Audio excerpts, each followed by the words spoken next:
നമ്മൾ ഇന്നത്തെ വീഡിയോയിൽ കുറച്ച് ക്വസ്റ്റ്യൻസ് ഡിസ്കസ് ചെയ്യുകയാണ്. ക്വസ്റ്റ്യൻസ് എന്ന് പറയുമ്പോഴേ കുറച്ച് ക്വസ്റ്റ്യൻസ്, അതായത് വിമാനത്താവളങ്ങളുമായി ബന്ധപ്പെട്ട കുറച്ച് ക്വസ്റ്റ്യൻസ്. വിമാനത്താവളങ്ങളുടെയൊക്കെ വീഡിയോ ഞാൻ നേരത്തെ ചെയ്തിട്ടുണ്ട്, പക്ഷെ അതൊന്നും പറയാത്ത 3-4 ക്വസ്റ്റ്യൻസ് ഉൾപ്പെടുത്തിക്കൊണ്ട് വീഡിയോ ചെയ്യുകയാണ്. അപ്പം ഇന്ത്യയിലെ ഏറ്റവും വലിയ അന്താരാഷ്ട്ര വിമാനത്താവളം ഏതാണെന്നറിയാമോ? ഇന്ത്യയിലെ ഏറ്റവും വലിയ അന്താരാഷ്ട്ര വിമാനത്താവളം എന്ന് പറഞ്ഞാൽ ഏതാണ്? രാജീവ് ഗാന്ധി ഇന്റർനാഷണൽ എയർപോർട്ടാണ്. Rajiv Gandhi international airport. Rajiv Gandhi international airport സ്ഥിതി ചെയ്ത് എവിടെയാണ്? ഹൈദരാബാദിലാണ്. എവിടെയാണ്? ഹൈദരാബാദിലാണ്. രാജീവ് ഗാന്ധി ഇന്റർനാഷണൽ എയർപോർട്ട് സ്ഥിതി ചെയ്യുന്നത് ഹൈദരാബാദിലാണ്. അതുപോലെ തന്നെ ഇന്ത്യയിലെ ഏറ്റവും നീളം കൂടിയ റൺവേയുള്ള വിമാനത്താവളം, ഇന്ത്യയിലെ ഏറ്റവും നീളം കൂടിയ റൺവേയുള്ള വിമാനത്താവളം ഏതാണ്? Indira Gandhi international airport. അതെവിടെയാണ്? ന്യൂഡൽഹിയാണ്. എവിടെയാണ്? ന്യൂഡൽഹിയാണ്. അതുപോലെ തന്നെ ഇന്ത്യയിലെ ഏറ്റവും തിരക്കേറിയ അന്താരാഷ്ട്ര വിമാനത്താവളവും ഇത് തന്നെയാണ്, ഇന്ദിരാഗാന്ധി ഇന്റർനാഷണൽ എയർപോർട്ടാണ്. അത് സ്ഥിതി ചെയ്യുന്ന എവിടെയാണ്? ന്യൂഡൽഹിയിലാണ്. അതുപോലെ പറയുകയാണെങ്കിൽ ഏറ്റവും കൂടുതൽ അന്താരാഷ്ട്ര വിമാനത്താവളങ്ങളുള്ള ഇന്ത്യൻ സംസ്ഥാനം ഏതാണ്? ഏറ്റവും കൂടുതൽ അന്താരാഷ്ട്ര വിമാനത്താവളങ്ങളുള്ള ഇന്ത്യൻ സംസ്ഥാനം ഏതാണ്? ഉത്തർപ്രദേശാണ്. 5 അന്താരാഷ്ട്ര വിമാനത്താവളങ്ങൾ എവിടെയുണ്ട്? ഉത്തർപ്രദേശിലുണ്ട്. ഏറ്റവും കൂടുതൽ വിമാനത്താവളങ്ങളുള്ള ഇന്ത്യൻ സംസ്ഥാനം ഏത് തന്നെയാണ്? ഉത്തർപ്രദേശ് തന്നെയാണ്. ഏതാണ്ട് 21 വിമാനത്താവളങ്ങൾ എവിടെയുണ്ട്? ഉത്തർപ്രദേശിലുണ്ട്. അതുപോലെ തന്നെ പറയുകയാണെങ്കിൽ അതായത് ഏറ്റവും കൂടുതൽ അന്തർദേശീയ വിമാനത്താവളങ്ങളുള്ള 2ാമത്തെ ഇന്ത്യൻ സംസ്ഥാനം ഏതാണ്? നമ്മുടെ കേരളമാണ്. കേരളത്തിൽ ഏതാണ്ട് 4 അന്താരാഷ്ട്ര വിമാനത്താവളങ്ങൾ. ഏതൊക്കെയാണെന്ന് നിങ്ങൾക്ക് അറിയാം, എങ്കിലും ഞാൻ ഒന്നുകൂടി പറഞ്ഞുതരാം. തിരുവനന്തപുരം അന്താരാഷ്ട്ര വിമാനത്താവളം, നെടുമ്പാശ്ശേരി ഇന്റർനാഷണൽ അന്താരാഷ്ട്ര വിമാനത്താവളം, കോഴിക്കോട് അന്താരാഷ്ട്ര വിമാനത്താവളം, അതുപോലെ തന്നെ കണ്ണൂർ അന്താരാഷ്ട്ര വിമാനത്താവളം. കണ്ണൂർ അന്താരാഷ്ട്ര വിമാനത്താവളം ഉദ്ഘാടനം ചെയ്തതൊക്കെ ഡേറ്റ് സഹിതം ഞാൻ നേരത്തെ വീഡിയോയിൽ പറഞ്ഞിട്ടുണ്ട്.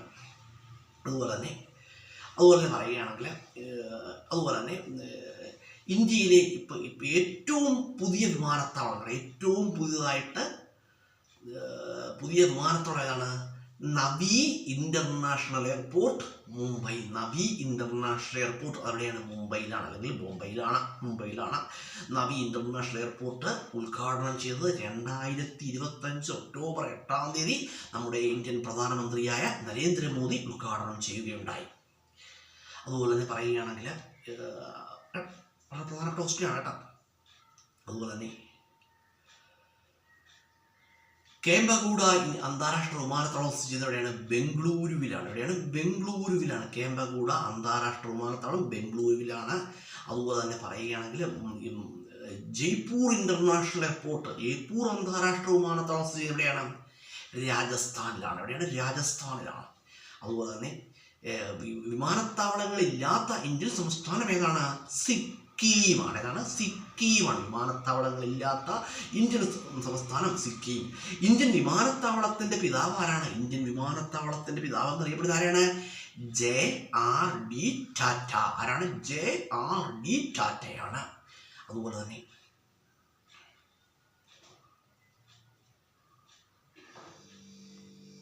തന്നെ ലോകത്ത് ഇന്ത്യയിൽ ഏറ്റവും ഉയരത്തിലായിട്ട് സ്ഥിതി വിമാനത്താവളം ലേയിലാണ്. ഇന്ത്യയിൽ ഏറ്റവും ഉയരത്തിലായിട്ട് സ്ഥിതി ചെയ്യുന്ന വിമാനത്താവളം സ്ഥിതി ചെയ്യുന്നത് കേട്ടോ. അതൊക്കെ വളരെ വിശദമായിട്ട് ഞാൻ നേരത്തെ ഒരു വീഡിയോയിൽ പറഞ്ഞുകൊണ്ട് അവിടെ തൽക്കാലം അങ്ങോട്ടൊന്നും ഞാൻ കടക്കുന്നില്ല കേട്ടോ.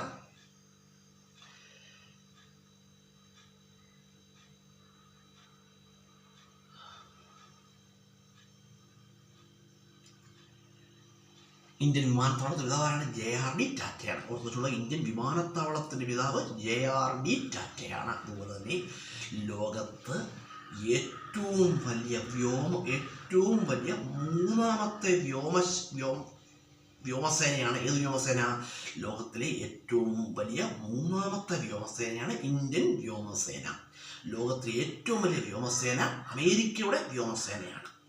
ലോകത്തിലെ ഏറ്റവും വലിയ 2ാമത്തെ വ്യോമസേന റഷ്യയുടെ വ്യോമസേനയാണ്. ലോകത്തിലെ ഏറ്റവും വലിയ 3ാമത്തെ വ്യോമസേന ആരുടെ വ്യോമസേനയാണ്? നമ്മുടെ ഇന്ത്യയുടെ വ്യോമസേനയാണ്. ഈ ലോകത്തെ ഏറ്റവും വലിയ 4ാമത്തെ വ്യോമസേന ചൈനയുടെ വ്യോമസേനയാണ്. അപ്പോൾ ഞാനൊരു കാര്യം പറയട്ടെ, ഞാൻ അത് നിങ്ങളോട് പറയുകയാണ്. അപ്പോൾ നമ്മൾ ഒരുപാട് വീഡിയോകൾ ചെയ്തിട്ടുണ്ട്. ക്ലാസ്സിൻ്റെ വീഡിയോകൾ, മോട്ടിവേഷൻ വീഡിയോകൾ, അതുപോലെ അങ്ങനെ പല വീഡിയോ ചെയ്യുന്നുണ്ട്. നിങ്ങൾക്ക് ഉപകാരപ്പെടുന്ന പല വീഡിയോകളും ഞാൻ ചെയ്യുന്നുണ്ട്. ക്ലാസ്സുകളുടെ വീഡിയോ ചെയ്യുന്നുണ്ട്. അപ്പോൾ വീഡിയോ കാണുന്നവർ എന്ത് ചെയ്യുക, വീഡിയോ തുടർച്ചയായിട്ട് കാണുകയും ക്ലാസ്സിൻ്റെ വീഡിയോകൾ നിങ്ങളുടെ ഫ്രണ്ട്സിലേക്ക് ഷെയർ ചെയ്യുകയൊക്കെ ചെയ്യുക കേട്ടോ. ഇപ്പോൾ നമ്മളുടെ അറിവുകൾ, ഞാൻ പറഞ്ഞല്ലോ, അറിവെന്ന് പറഞ്ഞാൽ അറിവിനെ നമുക്ക് എന്ത് ചെയ്യാൻ കഴിയില്ല, അറിവിനെ നമുക്ക് നിർവചിക്കാൻ കഴിയില്ല കേട്ടോ. അറിവെന്ന് പറഞ്ഞാൽ ഇവിടെയൊക്കെ അറിവെന്ന് പറഞ്ഞാൽ വളരെ ചെറിയ അറിവാണ് കേട്ടോ. ലോകത്തുള്ള എല്ലാവരുടെയും അറിവ് എന്താണ്? അറിവ് ചെറിയ അറിവാണ്. അപ്പോൾ നമ്മുടെയൊക്കെ ചെറിയ അറിവുകൾ മറ്റൊരാളിലേക്ക് എത്തിക്കുക, യൂട്യൂബ് എന്ന പ്ലാറ്റ്ഫോം അല്ലെങ്കിൽ ഫേസ്ബുക്ക് എന്ന പ്ലാറ്റ്ഫോമിലൂടെ മറ്റൊരാളിലേക്ക് എത്തിക്കാൻ കഴിയുക എന്നുള്ളത് വളരെ വലിയൊരു കാര്യമായിട്ടാണ് ഞാൻ കണക്കാക്കുന്നത്. അതുകൊണ്ടാണ് ഞാൻ വീട്ടിൽ എത്ര താമസിച്ചു വന്നാലും ഒരു വീഡിയോ എങ്കിലും ഞാൻ ദിവസവും യൂട്യൂബിൽ അല്ലെങ്കിൽ ഫേസ്ബുക്കിൽ അപ്ലോഡ് ചെയ്യുന്നുണ്ട്. വീഡിയോ കാണുന്നവരെന്ത് ചെയ്യുക, വീഡിയോ കാണുക കേട്ടോ. ഈ ക്വസ്റ്റ്യൻസൊക്കെ ഓർത്ത് വെച്ചാൽ നിങ്ങൾക്ക് പരീക്ഷകൾക്കൊക്കെ ഉപകാരപ്പെടും എന്നുള്ള കാര്യത്തിൽ യാതൊരു സംശയവും ഇല്ല. പക്ഷേ ഇത് കേട്ട് പഠിക്കുക കേട്ടോ.